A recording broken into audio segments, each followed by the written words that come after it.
Once again, namaste to all and welcome back in our today's class. This is regarding the international relationship या अगर मैं ये कहूँ कि अंतर्राष्ट्रीय स्तर पर जो विवाद वर्तमान समय में संपूर्ण विश्व में अगर कहीं देखने को मिल रहा है तो वो है आर्मेनिया और अजरबैजान के मध्य।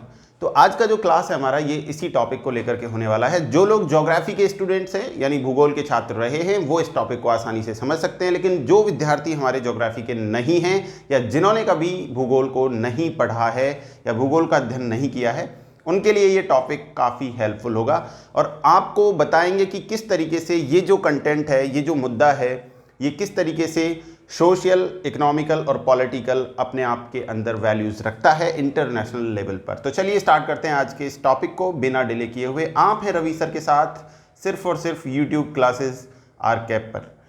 सबसे पहले स्टार्ट करते हैं और आपको लेकर के चलते हैं बैकग्राउंड के अंदर, क्योंकि बैकग्राउंड में जाना बहुत ज़रूरी होता है अगर आपको किसी भी कंडीशन को समझना होता है। तो सबसे पहले मैं आपको यहाँ पर बता देता हूँ कि ये जो कंट्रीज़ आप ब्लैक बोर्ड पर देख रहे हैं, this is generally known as Armenia. This is the area of Armenia और this is the area of Azerbaijan. This is the area of Azerbaijan. These are two countries. और अगर आपने European continent के बारे में पढ़ा है, यूरोपियन महाद्वीप के बारे में पढ़ा है, तो यूरोप के अंदर आते हैं ये दोनों देश एट प्रेजेंट टाइम और जानते हैं इनका बैकग्राउंड क्या रहा है, किस तरीके की सिचुएशन रही है। तो स्टार्टिंग में क्या था कि पहले जब रूसी शासन हुआ करता था यानी कि रूसी साम्राज्यवाद था, तो 1980 में या 1918 में यानी 1918 में जब रूसी साम्राज्य खत्म हो गया तो उस समय तक यानी पहले तो ये रूसी साम्राज्य के अधीन थे, एक तरीके से डिवाइडेशन ही नहीं हुआ था या मैं ये कहूँ कि इन पर पूरी तरीके से कंट्रोल था रूसी शासन का। लेकिन 18 में क्या हुआ कि यूएसएसआर यानी कि यहाँ से रूसी साम्राज्य का तो पूरी तरीके से खात्मा हो गया, लेकिन उसके नाम पर उभर करके आई एक नई चीज़ जिसको आपने कहा सोवियत संघ, ठीक है ना। यानी कि यूएसएसआर जो है वो बना और बनने के बाद उसने क्या किया, थोड़ा सा अमेंडमेंट किया। उन्होंने कहा कि भाई चलिए ठीक है, आपका ये जो विवाद चल रहा है वर्तमान में, जिसको जो एरिया जो इन दोनों के बीच में है, जिसको लेकर के ये आपस में जो है विवादित है ये दोनों कंट्री, तो वो एरिया जो है उसको जाना जाता है नागोर्नो काराबाग के नाम से। नागोर्नो काराबाग आप देख सकते हैं, ये जो रेड कलर का एरिया मैंने आपको मैप में शो किया है ये एरिया नागोर्नो काराबाग का है। और ख़ास बात इसमें आपको ये मैं बता देता हूँ कि इधर ये जो पोर्शन आप देख रहे हैं ये वाला जिसमें मैं आपको ग्रीन डॉट्स कर रहा हूँ, ये एरिया अजरबैजान का है, ठीक है ना, ये ध्यान रखेंगे। और बाकी का ये जो ब्लैक कलर का जो शैडो यहाँ तक ही ग्रीन पोर्शन जो आप देख रहे हैं ये पूरा एरिया आर्मेनिया का है। अब क्योंकि फिजिकल कंडीशन दोनों कंट्रीज़ की ऐसी हैं कि बाउंड्री लाइंस आपस में उलझी हुई हैं, तो जहाँ पर नज़दीकियाँ होती हैं वहाँ पे विवाद ज़्यादा होता है। अक्सर ऐसा गाँव के एरियाज़ में भी देखने को मिलता है। तो ये इंटरनेशनल लेवल की बात है, तो समझते हैं आखिरकार कि यहाँ पर आगे क्या होगा और किस तरीके की सिचुएशंस आज के ज़माने में चल रही हैं। तो सबसे पहले 1918 की मैं बात कर रहा हूँ, 1918 की। रूसी साम्राज्य खत्म, यूएसएसआर की एंट्री होती है और यूएसएसआर ने इन दोनों कंट्रीज़ के बारे में यानी कि इन दोनों के बारे में क्या कहा कि भाई देखिए एक बात है, तब तक ये लोग अलग नहीं हुए थे, ठीक है ना, ओपनली नहीं थे, उनके अंडर में ही थे, यानी एक ही माना जाता था, ये उसी का पार्ट थे यूएसएसआर का, ये ध्यान रखेंगे आप। उन्होंने कहा कि भाई चलिए ठीक है, आप लोग दोनों लोगों का मानना है कि ये जो एरिया है नागोर्नो काराबाग, तो नागोर्नो काराबाग जो है इसको हम ऑटोनोमस बॉडी जो है घोषित कर देते हैं और under the Azerbaijan, autonomous body under the Azerbaijan. But यहाँ तक तो ठीक था कि भाई उन्होंने 1922 में ये सब ऐसा कर दिया। बट यहाँ पे प्रॉब्लम एक चीज़ हो गई कि ये जो नागोर्नो काराबाग का एरिया है इसके अंदर ज़्यादातर जो पॉपुलेशन है वो आर्मेनियाई लोगों की पॉपुलेशन है, यानी यहाँ पर जो रहते हैं वो आर्मेनियाई लोग रहते हैं। अब आप एक बात बताइए, आपने इसको ऑटोनोमस तो बना दिया और आपने कह दिया कि इंटरनेशनल लेवल पर अजरबैजान के अंडर में ये रहेगा, बट पॉपुलेशन है आर्मेनिया की। तो अब आप बताइए कि यहाँ पर कैसी क्रिटिकल सिचुएशंस हो गई। तो ये टाइम बीतता गया, 1930 आया, 40 आया, 50 आया, छोटी छोटी झड़पें यहाँ पर चलती रही इन चीज़ों को लेकर के। 70 का दशक आया, 80 का दशक आया और फिर 80 के दशक के स्टार्ट होने से यानी कि जब 85 की तरफ, 85 की तरफ आप बढ़े, फिर 88 की तरफ आप बढ़े, तब कंडीशंस जो है वो थोड़ी थोड़ी चेंज होने लग गई वापस। तो देखिए क्या हुआ था इस जगह पर जिसकी वजह से आज ये यहाँ पर लड़ाई हो रही है दोनों के बीच में। ठीक है ना, इस्तेमाल हो रहा है, तोपों का इस्तेमाल हो रहा है, फाइटर जेट का इस्तेमाल हो रहा है। तो आखिरकार 1988 में ऐसा क्या हुआ? सबसे पहले 1989 को या 1988 की मैं बात करूं तो ये जो आर्मेनिया वाला जो पोर्शन है जिसमें ये नागोर्नो काराबाख का जो एरिया है, यहाँ क्योंकि पॉपुलेशन आर्मेनियाई लोगों की थी, तो इन्होंने क्या किया, यहाँ की विधायिका ने कि एक प्रस्ताव पारित किया कि हम आर्मेनिया के अंदर शामिल होना चाहते हैं। अब ये लीजिए सवाल, इसको प्रॉब्लम हो गई अजरबैजान को। भले ही ऑटोनोमस था, इसके अंडर में नहीं था, इंटरनेशनल लेवल पर लेकर अजरबैजान का ये मानना है कि हमारा पार्ट है। ठीक है, अजरबैजान तो ये तक कहता है कि ये पूरा पोर्शन हमारा है क्योंकि ये वाला हिस्सा भी अजरबैजान का है। अब बताइए कि बीच वाले पर आर्मेनिया ने जबरदस्ती कब्जा किया है। यहाँ की पॉपुलेशन आर्मेनियाई लोगों की है, यानी कि ज़्यादातर अजरबैजान के अंदर मुस्लिम पॉपुलेशन है और यहाँ पर जो है ये क्रिश्चियन पॉपुलेशन देखने को मिलेगी, आप अगर जब भी इस बारे में अध्ययन करें तो। अब खास बात, 88 के अंदर इन्होंने ऐसा नोटिस फरमान जारी कर दिया है, विधायिका ने ऐसा निकाल दिया, तो ये विवाद और गहरा गया। इधर क्या हुआ, इसी टाइम पर सिचुएशंस ऐसी थी क्योंकि यूएसएसआर जो है ये सोशलिज्म के नाम से, मार्क्सिज्म के नाम से जाना जाता है, समाजवाद के नाम से जाना जाता है, लेकिन धीरे धीरे समाजवाद का यहाँ पे पतन होना शुरू हुआ। और खासकर कि जब 1991 की मैं बात करता हूँ तो 1991 में क्या हुआ, यूएसएसआर का विघटन हो गया, कोलैप्स हो गया एक तरीके से, ठीक है ना। इसके बाद जब यूएसएसआर अलग हो गया तो इसमें से 15 कंट्री ऐसे थे उस टाइम पर जो अलग हुए, यानी कि जिनका एक तरीके से उदय हुआ, यानी 15 नए देश सामने आ गए। और जब नए देश सामने आएंगे तो इनका प्रमोशनली रूप से सामने आना लाजमी था क्योंकि ये भी इसी से अलग हुए थे।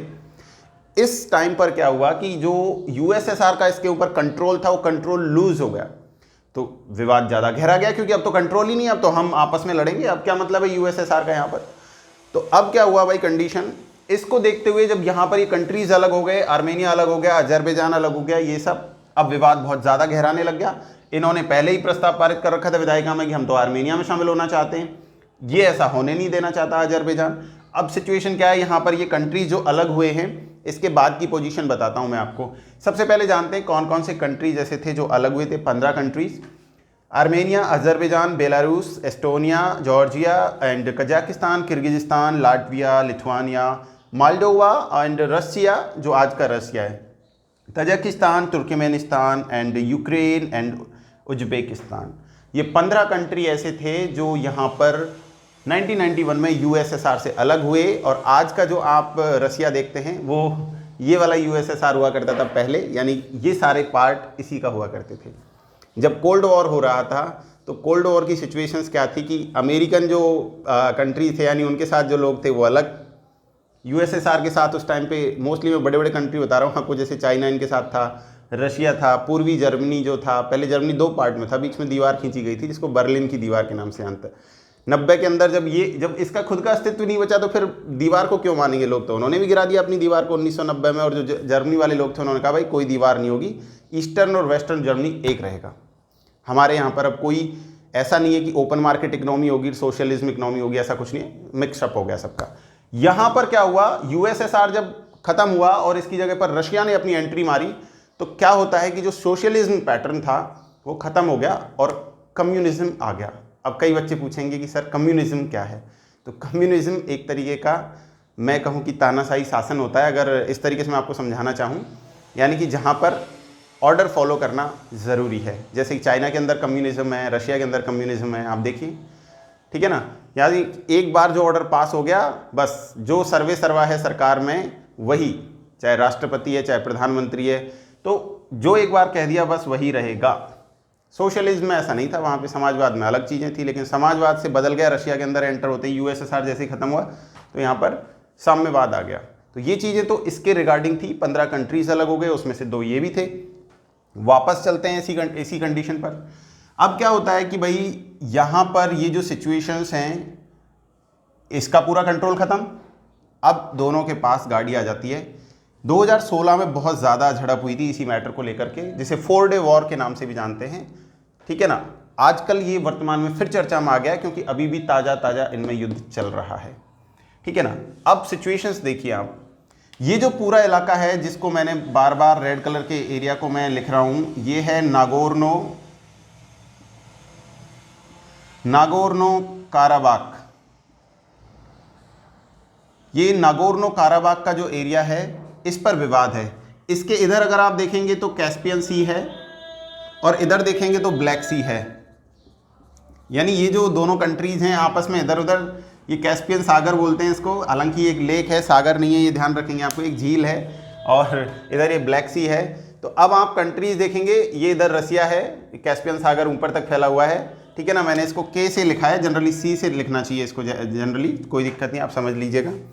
और यहाँ पर ये ऊपर जॉर्जिया है, काफ़ी पोर्शन जॉर्जिया का, इसका जो बाउंड्री लाइन काफ़ी लंबी लगती है जॉर्जिया की दोनों से। और नीचे की तरफ से अगर एंटर हम करें तो ईरान एक ऐसा कंट्री है, ईरान, ध्यान से सुनिएगा, ईरान की बाउंड्री अजरबैजान से भी लगती है और ईरान की बाउंड्री आर्मेनिया से भी लगती है नीचे की तरफ से, आप यहाँ देख सकते हैं। तो इसका मतलब कि अगर इनमें विवाद हो रहा है तो ईरान महत्वपूर्ण रोल प्ले करेगा, रसिया महत्वपूर्ण रोल प्ले करेगा, जॉर्जिया इंपॉर्टेंट रोल प्ले करेगा और टर्की रोल प्ले करेगा, क्योंकि टर्की काफी बड़ा एरिया यहां पर रखता है। ये वाला जो पोर्शन है ये अजरबैजान का एरिया है। अब आप कभी कभी मैप में देखेंगे तो आप यहां पे कहेंगे सर ये अजरबैजान का कैसे, autonomous area under the Azerbaijan या ऑटोनोमस अजर इसको बोला जाता है, ये ध्यान रखेंगे आप।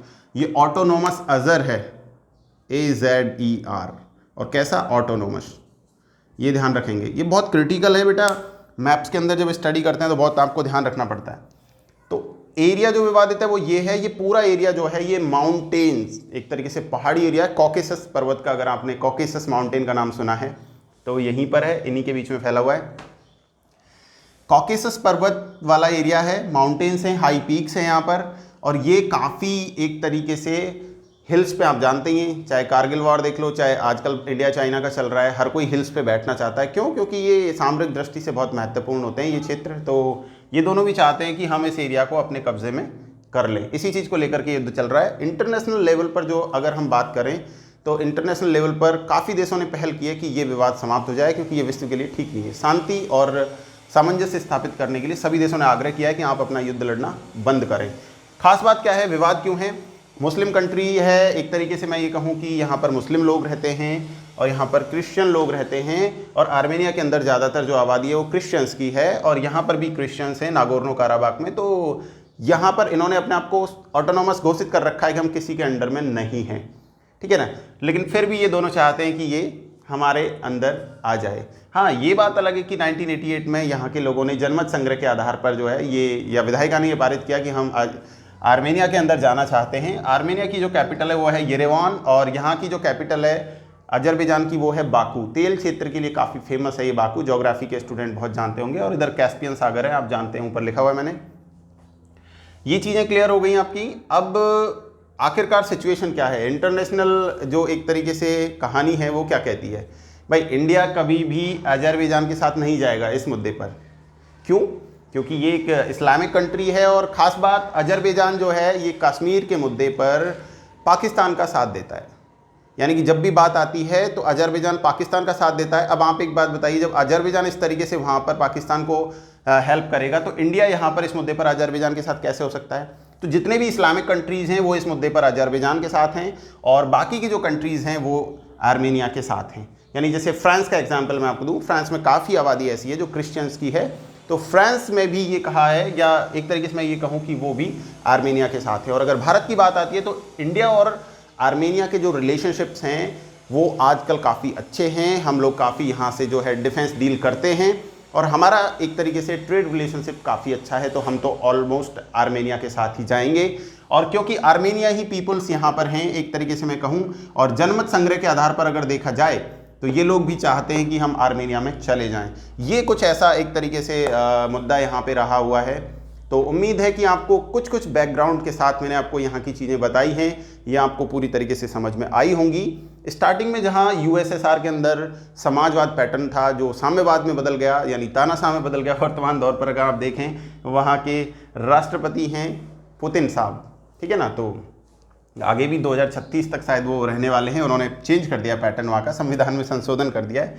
तो नागोर्नो काराबाग, उम्मीद है ये दोनों देशों के बीच का एक हिली एरिया है और यहाँ पर विवाद है। अब खास बात, इसके जो चारों तरफ का एरिया है ये आर्मेनिया का है भाई, ठीक है, ये आर्मेनिया का एरिया है। और ये देखिए कितनी क्रिटिकल सिचुएशन है। अब ये वाला पार्ट देखिए आप, अजरबैजान का है। अब यहाँ से इसकी डायरेक्ट कोई कनेक्टिविटी नहीं है क्योंकि बीच में आर्मेनिया है, बीच में ये वाला पार्ट है। अब अजरबैजान अगर ये फिजिकल एरिया वाइज देखूं तो काफ़ी बड़ा है, लेकिन अगर आर्मी वाइज देखूं तो आर्मेनिया की आर्मी काफ़ी कैपेबल है, काफ़ी साउंड पोजीशन में है, मेरा मानना ये है अगर आर्मी के तौर पर मैं देखूं।